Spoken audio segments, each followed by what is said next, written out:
కొండా సుస్మిత చేసిన వ్యాఖ్యలపై కాంగ్రెస్ మహిళా నాయకురాలు ఇందిరా శోభన్ స్పందించారు.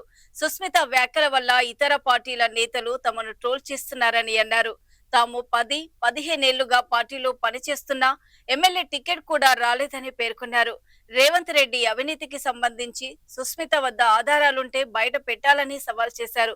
ఆమె చేస్తున్న వ్యాఖ్యలకు కొండా సురేఖ సైతం తలదించుకోవాల్సి వస్తుందని వ్యాఖ్యానించారు.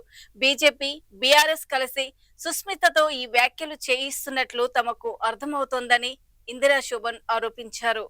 నీవు చేసేటువంటి వ్యాఖ్యలకి ఇవాళ మొత్తం అంతా కూడా పక్కపాటు ట్రోల్ చేస్తున్నాడు మమ్మల్ని. ఎందుకు ట్రోల్ చేయాల్సిన అవసరం ఏమొస్తుంది? దేని గురించి? ఎవరి దగ్గర ఏ అవినీతి ఏం చేశారని నీ దగ్గర ఏం చిట్టా ఉందని నువ్వు మాట్లాడుతున్నావు? నీ దగ్గర ఉంటాయి, దర్యాప్తు సంస్థలు ఉన్నాయి, దమ్ముంటే. అది లేదు. మళ్ళా ఏదో ఒకటి చూపాలా, ఇంకొకటి పబ్బం గడుపుకోవాలా. ఇదేనా నువ్వు చేసే రాజకీయం? ఇక్కడ ఉన్న ఈ ప్యానెల్లో ఉన్న 5 కూడా 10-15 సంవత్సరాల నుంచి దొబ్బించుకుంటున్నాం.